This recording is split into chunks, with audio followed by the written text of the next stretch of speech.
नमस्कार दोस्तों।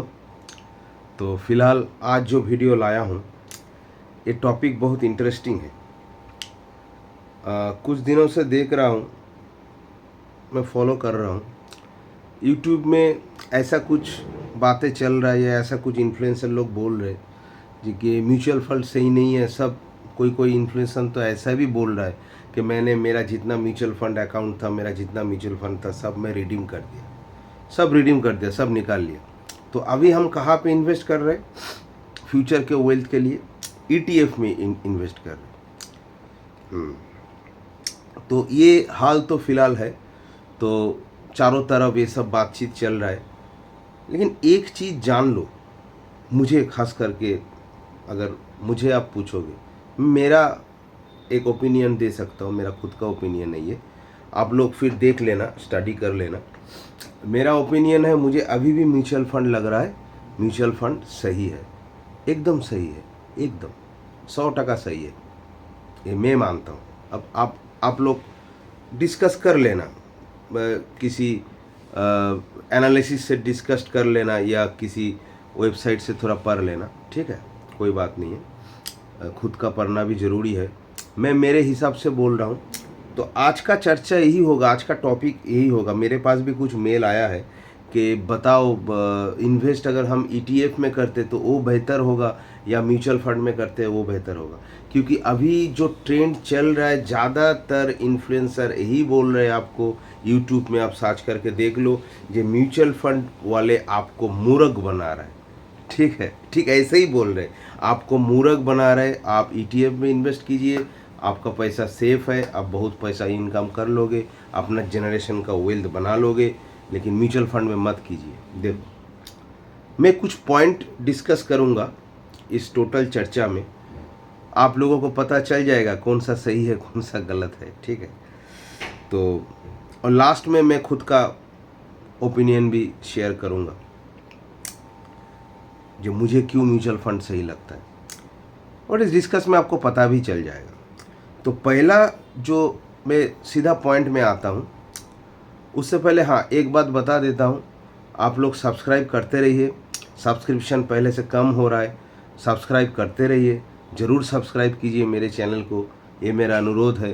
क्योंकि आप ही लोगों के लिए इतना मेहनत करता हूँ, इतना कुछ बनाता हूँ, इतना टॉपिक बनाता हूँ, और जो सीक्रेट है, इस मार्केट का सीक्रेट है, वो बताने का कोशिश करता हूँ, जिससे आसानी से आप लोग एक अच्छा वेल्थ बना सके, ठीक है, वेल्थ क्रिएट कर सके। वेल्थ क्रिएट करना और इनकम करना दोनों अलग बात है। इनकम तो हर कोई करता है, वेल्थ किसी किसी का ही बनता है, सबका नहीं बनता है। तो जो भी हो, आप ही लोगों के लिए कर रहा हूँ, तो सब्सक्राइब कीजिए, सब्सक्राइब करना ज़रूरी है, लाइक कीजिए, कमेंट कीजिए, और पूरा वीडियो देखिए, स्किप मत कीजिए, नहीं तो पूरा इन्फॉर्मेशन नहीं मिलेगा। मेरा वीडियो ज़्यादा बड़ा नहीं होता है, छोटा ही रहता है, तो आराम से देख पाओगे। और एक चीज़ बताना है, वीडियो को शेयर कीजिए। जितना आप शेयर करेंगे तो लोगों को और पता चलेगा। अपना करीबी, अपना जो दोस्त लोग हैं, सभी में शेयर कीजिए, फैमिली में शेयर कीजिए, सबको भी पता लगना चाहिए। अगर सबको पता लगेगा तभी देश आगे बढ़ पाएगा, हम सभी आगे बढ़ पाएंगे, ठीक है। तो चलो टॉपिक में आता हूँ। तो पहला बात है AUM, एसेट अंडर मैनेजमेंट।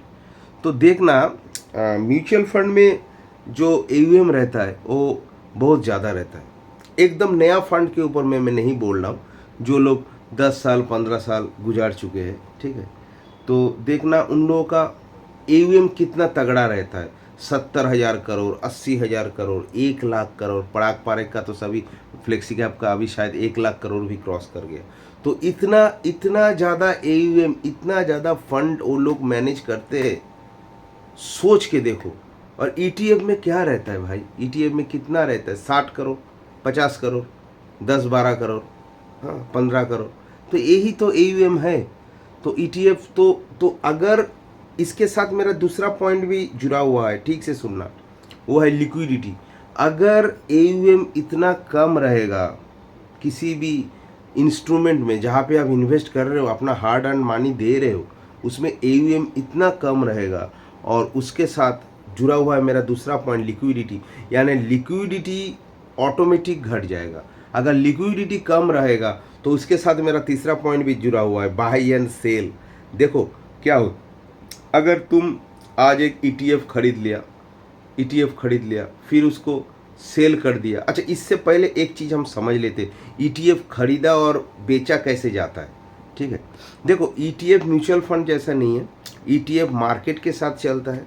जैसे नॉर्मल शेयर मार्केट में हम कोई कंपनी का शेयर बाई सेल करते हैं, वैसे ETF को हम बाई सेल कर सकते हैं। तो मान लो आज एक ETF आप खरीदे हो 20 रुपया में, सपोज करो 20 रुपया में खरीदे हो, तो वो जब 40 रुपया गया तो आपको लग रहा होगा चलो आप 40 में बेच देते हैं, फिर वो थोड़ा नीचे आएगा फिर हम लेंगे। ठीक है, तो 40 में जब उसको बेचने जाओगे तब देखना लिक्विडिटी कम रहता है, इतना लिक्विडिटी कम रहता है ETF में, तो उसको तुम 40 में बेच नहीं पाओगे। तुम बिड लगा देना लेकिन उसको बेच नहीं पाओगे। वो बिकेगा कहाँ आके 35, 32, 30 में भी आके बिक सकता है। तो ऐसा होगा तो अल्टीमेट आपका प्रॉफिट कितना होगा, 10 रुपया का प्रॉफिट होगा, 20 रुपया का होगा नहीं होगा। तो ये एक बहुत बड़ा इशू है, इसको सोच लेना, दिमाग में रख लेना, फिर ETF में इन्वेस्ट करना। तो लेकिन म्यूचुअल फंड में ऐसा नहीं होता है। म्यूचुअल फंड में जो नैप वैल्यू रहता है उसी नैप वैल्यू में आपको मिलेगा। ठीक है, उसके ना नीचे जाएगा ना ऊपर जाएगा, आपको जो दिखेगा उसी में मिलेगा। अच्छा, ये गया एक लिक्विडिटी का बहुत बड़ा इशू है, क्योंकि तुम अपना मनपसंद भाव में बेच नहीं पाओगे, खरीद पाओगे लेकिन बेच नहीं पाओगे। कुछ ETF का देखना बायर है लेकिन सेलर है ही नहीं। जैसे शेयर मार्केट में जब कोई स्टॉक का सर्किट लग जाता है तब देखना ऐसा होता है, तो वही चीज़ ETF में भी होता है। तो ये दिक्कत वाली बात है, बहुत दिक्कत वाली बात है। अच्छा ठीक है, अभी और एक टॉपिक में आ रहा हूँ। अभी कोई इन्फ्लुएंसर बोलता है, मैं देखता हूँ यूट्यूब में, ये ETF में तो आप मार्केट प्राइस में बाई और सेल कर सकते हो। ठीक है, आपके पास आसानी है, लेकिन जब म्यूचुअल फंड में तुम इन्वेस्ट करते हो तो उसका नैप वैल्यू मिलता है एकदम क्लोजिंग में, माने उस दिन का क्लोजिंग में जो नैप वैल्यू रहता है वही आपको मिलता है। ठीक है, तो आप मार्केट को टाइमिंग नहीं कर पाओगे। अरे क्यों भाई, तुम टाइमिंग क्यों नहीं कर पाओगे? उतना टाइमिंग तुमको ज़रूरत भी नहीं है। कैसा ज़रूरत नहीं है? देखो, मार्केट कभी मान लो डिप किया है तो तुम इन्वेस्ट करना चाहते हो, मार्केट तो नीचे आया है तो हम इन्वेस्ट करना चाहते हैं, क्योंकि जब ऊपर जाएगा तो मुनाफा अच्छा मिलेगा। तो ETF में तुम आसानी से खरीद लिया। अब तुमको लगता है कि हम म्यूचुअल फंड में तो नहीं खरीद पाओगे। अरे म्यूचुअल फंड में उस दिन अगर मार्केट नीचे ही रहता है तो म्यूचुअल फंड का नैप वैल्यू भी नीचे ही रहेगा, उसका क्लोजिंग भी नीचे ही होगा। तुम अगर डे एंड में भी खरीदोगे, ठीक है, तो अब भी तुम्हारा नैप वैल्यू पिछला नैप वैल्यू से कम ही मिलेगा। थोड़ा सा ज़्यादा ऊपर नीचे हो सकता है लेकिन तुम्हें कम ही मिलेगा। तो इसमें दिक्कत क्या है? दिक्कत वाली तो कोई बात नहीं है। तुमको तो आराम से तुमको तुम्हारा नैप तो नीचे ही आ रहा है, नीचे ही मिल रहा है, क्योंकि मार्केट उस दिन गिरा हुआ है। तो नैप कैसे ऊपर चला जाएगा? तुम्हारा डे क्लोजिंग में भी नीचे ही मिलेगा। तो इसमें मुझे कोई दिक्कत नहीं लगता है, ठीक से समझना। ठीक है, तो ये तो पूरा एकदम गलत है। अगर कोई बोल रहा है, आपको दिमाग में ये बात घुसा रहा है, तो पूरा गलत है। अपना दिमाग से सोचा करो हमेशा। मैं जो पॉइंट बोल रहा हूँ हर एक पॉइंट को दिमाग से सोचा करो। अच्छा, ये गया एक टॉपिक।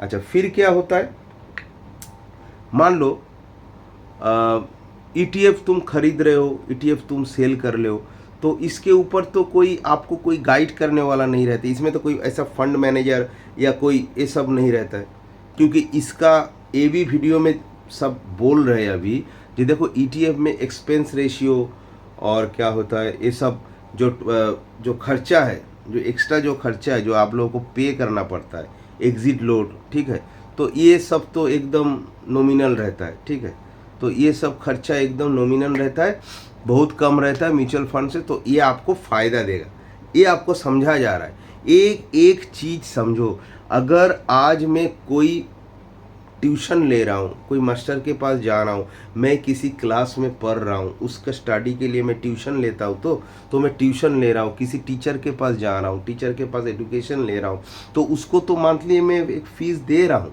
तो उसका फ़ायदा क्या हो रहा है? मेरा रिज़ल्ट अच्छा हो रहा है, मेरा रिज़ल्ट अच्छा हो रहा है और मैं अच्छा ग्रेड से पास कर जा रहा हूँ। तो मुझे अच्छा ग्रेड मिलना ज़रूरी है। ये मुझे देखना ज़रूरी नहीं है कि मैं टीचर को कितना पे कर रहा हूँ, मुझे अच्छा ग्रेड चाहिए।